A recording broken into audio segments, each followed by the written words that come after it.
All right. So welcome, Sharon. Welcome. This is Sharon's second workshop, right? You were here last week. Oh, Sharon, you could unmute yourself so I could hear you. All right. Well, I still can't hear you. So anyway, welcome everybody. We actually started the workshop and then I shut it off by accident. So we're starting again. So starting late. So it worked out good for our TV audience. So, in introducing myself, I started adjusting kids way early in my profession, in my career as a chiropractor. And about 15, was it 15? Yeah, about 15 years ago now, because Heath is about 15 years old, I decided to get formal training. And I spent 2 years receiving pediatric training to become certified as a pediatric chiropractor. All right. So this is something near and dear to me. Now, the question is, people say, why do kids need to get adjusted? They're just kids. They don't have any stress. Da, da, da, da. Well, that's what we're going to talk about. All right. Um, so how do kids get subluxated? Kathy. Birth trauma. All right. Birth process, even an easy, uncomplicated birth, unfortunately, sometimes will cause stress in a child. Okay. If the birth was stressful, then there's a very high likelihood that it could be stress, it could affect the child. Something that I didn't put down here too is also if the mother is under stress. So am I going to be able to go to classes too? What's that? No, just me. They don't let them on. You want to Sharon? go? Sharon, I could hear Drew. Shay. What? I could hear Drew. All right. So yes, maybe you want to mute yourself. So we also have the birth process, all right? But also if the mother is under stress while she's pregnant, that could cause high cortisol levels for the baby, and the baby could be born stressed and subluxated just from, and we had that experience. I just remember 1 years ago, like this is like 20, 30 years ago, where one of the women brought her granddaughter in. Actually, I could tell you exactly how many years ago because I know how old the daughter is now. She's 17, so this was 17 years ago, and the poor kid had projectile vomiting. All right, and the mother was under tremendous amount of stress. The father of the daughter left while she was pregnant, so she was pregnant all by herself. Baby was born totally stressed out. All right. So physical and emotional inheritance. Okay. Just talking about Heath, how Heath, my son, has a horrible gait, the way he walks, which he totally picked up from me. And it's actually damaging his spine the way he would damage my spine, working with him all the time, not to walk like me. But as a child, this is, he learned to copy my gait. So there's that kind of, physical inheritance that we see. All right. Then there's emotional inheritance, that the stress that our parents are having very often, it definitely gets carried on to the kids. How could it not? Then there's genetic inheritance. All right. We see parents, let's say, with sensory disorders. All right. Guess whose kid got born with sensory disorders? I got it all. Yeah. What's that? And I share, yeah. So, and so, both Heath and Ariana, my daughter couldn't wear socks unless they were like, not these socks. I can't wear these socks. My niece used to stand still once they put her socks on and say, no seams, no seams. Yeah. Because it bothered her. Yeah, it's like those are different sensory things, could be another talk that we're gonna have. All right. So there's physical, emotional inheritance and genetic inheritance. Falls. Average child falls 2,000 times by the time they're 3 years old. All right. And actually Sharon, who's on the call, and Drew, I think, is on the background, know my son very well. I mean, my kid's constantly getting hurt. He's like famous for getting freaking hurt. It's unbelievable how much he gets hurt. I'm adjusting him all the time. And I just think about the kids who play like he does, get hurt all the time, and don't have a dad who's a chiropractor. You know, and we get all the time, we get people come in who are 40, 50 years old, and they remember a hit they got, let's say in football when they're in high school, that they hadn't been the same since. And something that happened in high school, or junior high school, even before then, if it knocked things out of alignment back then, things have worn and gotten even worse by the time you get older. All right. Another interesting thing too is, you know, I've had kids come in who had like behavioral issues. And a lot of times the parents will say, yeah, you know, he was fine. And then he had this fall, you know, and he hit his head, and, you know, and we check him, he's subluxated. And once we correct those subluxations, the child was able to calm down again. So these things, and they could affect us in huge ways. Then the stress that kids are under, just emotional stress. My wife, who's a guidance counselor in a high school, she's never seen so much anxiety in children. And actually, there was an article, either was today or yesterday in the Times, all about how they've never seen so many children under so much stress. All right. I mean, I might be going off, but there's what they're finding is a lot of these kids never do anything on their own. You know, their parents are with them all the time, or they have adult supervision all the time, and all their play is supervised, and they don't even walk down the street to their friend's house by themselves. So they don't have the confidence. They say one of the best ways they're finding to help a kid let go of this anxiety is allow them to actually achieve things on their own by themselves. But that's not what this talks about. But I thought that was really interesting. But anyway, we're just seeing a huge amount of stress and anxiety, panic attacks for young kids. And they're under a lot of stress, you know, with school and the social media are so hard on these kids. It's constant.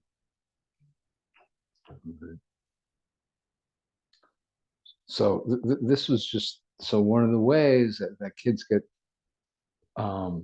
treated for ADD is a drug called Adderall. All right. And these are just some of the side effects that they see with kids taking Adderall. But these are rare but severe side effects. But if they're your kid, who cares how rare it is? All right. So emotional instability, psychiatric disorders, cardiovascular events. And then misuse, because a lot of kids are using it in colleges to study, to keep them up so they could study. All right. And it could lead to seizures and death. So that's not good. Can I push this back in without shutting it? I don't know, yes.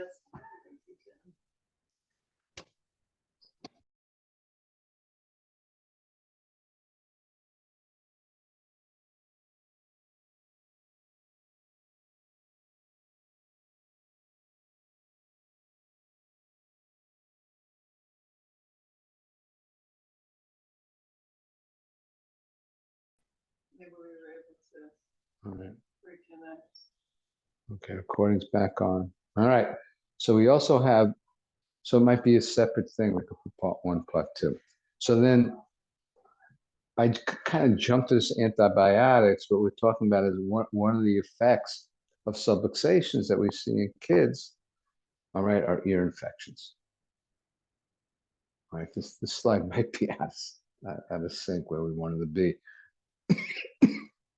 But I was looking at all the different things that I see kids taking. All right, so we have a kid who might have had some birth trauma, okay, and he has subluxations, and the subluxations close up eustachian tubes. So they start having these chronic ear infections.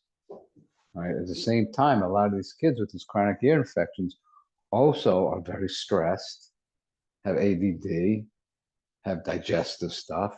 So the ear infections are just a symptom of a subluxated kid whose nervous system is off. All right. And what we end up doing is giving them antibiotics. Now, Big problem with the sides of it, no, yeah, that part. okay. So the American Academy of Pediatrics actually telling all the pediatricians, don't give these kids antibiotics because 99% of these ear infections are viral. And antibiotics aren't going to do anything for a viral ear infection. But what do the pediatricians do? They don't really have a lot of tools in their bag to do anything. So hell, I'll give them some antibiotics. All right. But what that ends up doing is start affecting the gut. And we have whole workshops on the gut. But when the gut is off, that affects the behavior, affects our digestion, but also our immunity and causes inflammation. So the antibiotics, these kids who've had 6, 7, 8 rounds, it really is, it's hurting them severely. It's hurting their health. And what they are subluxated. That's the problem. And antibiotics don't help with subluxations, by the way. Asthma medications. All right. Side effects of asthma medication. I mean, I'm not going to read these, but they're not good. You know, and of course, there are times if nothing else works and your kid needs to breathe, of course, I'm not like anti anything if that's what it comes to. All right.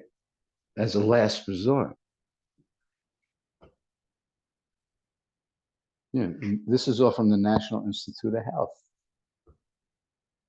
I got these statistics. Reflux medications. I can't tell you how many infants come here with reflux. Every day we're seeing babies with reflux. All right. And what they find 3 to 6 times more likely to develop gastroenteritis and pneumonia. 4 times more likely not to get the nutrients they need for their food. Okay. And what I can say here is 99% of the time when kids come here with reflux, we're able to help them. It's due to subluxations again. It's just a symptom of subluxations. All of these are. Now, this is what we're talking about anxiety in adolescents. According to the National Institute of Health, 1 out of 3 adolescents are experiencing anxiety. 1 out of 3. So now we're just going to look at a couple of case studies of chiropractic with different cases here.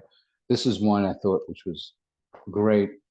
But we see this all the time here. You know, we see people having much less anxiety every day, constantly. All right, but this is a kid with Asperger's and anxiety disorder, and you know, basically improvement behavior, anxiety, and pain following chiropractic care in a 9-year-old boy. Breastfeeding in torticollis. Here again, most of the babies that come here are here because they're having trouble breastfeeding. This is just a study. Again, resolution of torticollis, breastfeeding difficulties, and cranial distortion in twin infants undergoing chiropractic care. This is not new to us. Ear infections. This is a study.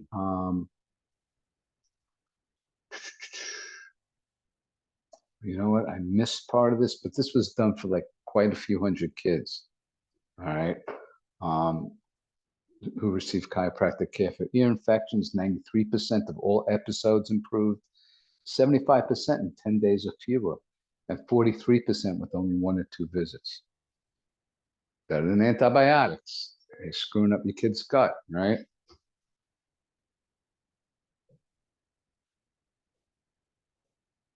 This is one with colic and chiropractic. So this is something that we see constantly here. Mothers bringing in colicky babies. What I've learned over the years is that colic is just a baby whose nervous system has been stressed. The baby's stuck in a fight or flight, and they're so uncomfortable. They're just crying all the time. And if there's no intervention for these babies are going to spend their lives stressed out. All right, because 90% of our nervous system develops in the first 3 years of our lives.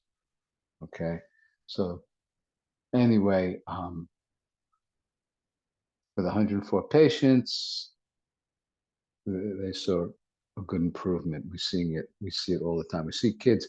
I mean, we've seen kids who've been crying. They come in when they're 3 months old. They haven't stopped crying since the day they were born.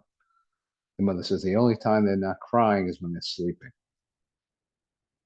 And we find subluxations, usually of C1 or in the cranial bones. We adjust them, the nervous system relaxes, and all of a sudden, bam, it's like hitting a switch. No, very dramatic. Really dramatic. Sometimes mothers can't believe it, like, oh my God, I can't believe this is the same kid. This is changing those babies' lives. Oh, this is asthma. Sorry, the slide got messed up. I gotta fix it. Again, children with asthma rated their quality of life substantially higher and the asthma severity substantially lower. So having kids who are able to do things that they weren't able to do before. They're functioning better, they're living better lives. This is interesting. This was a study that was done just when I got out of chiropractic school, where they had 100, I believe it was 100 people who were really sick or had like cancer. All right, and then they had 100 people who were just kind of normal, like they weren't cancer, but they weren't receiving chiropractic care. Then they had 100 people who were receiving chiropractic care, and they were able to measure their DNA, the part that has to do with immunity. So the people who weren't sick but weren't receiving chiropractic care, their immunity was twice as good, 100% better than the people who were sick. These immune markers. And then the people in the chiropractic care, their immunity was 100%, but twice as good as the general population who weren't receiving chiropractic care. That's good. So what's so important is that with all these things, with the asthma, with the colic, with your immunity, with ear infections, you know, when a child comes here, I'm not saying, well, I'm going to do a special adjustment for the colic. I'm not doing a special adjustment for ear infections. All I'm doing is releasing subluxations, and this allows the body to start healing itself and start functioning optimally. All right. So we're just allowing the body to work the way it's supposed to work. And we're born and built to be healthy and happy. That's how we're meant to be in this world.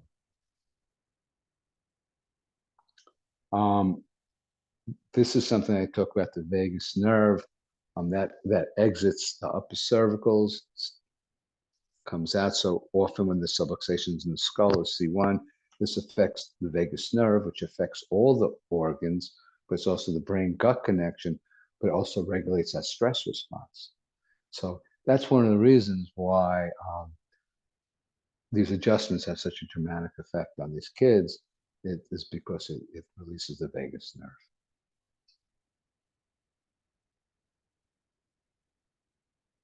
And when we're in the stress response, the subluxation actually causes us to be in the fight or flight, what's called the sympathetic nervous system, right?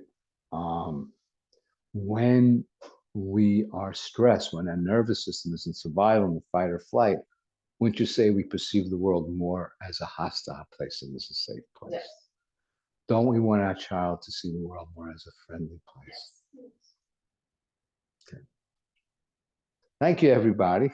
Thank you. And thanks so much.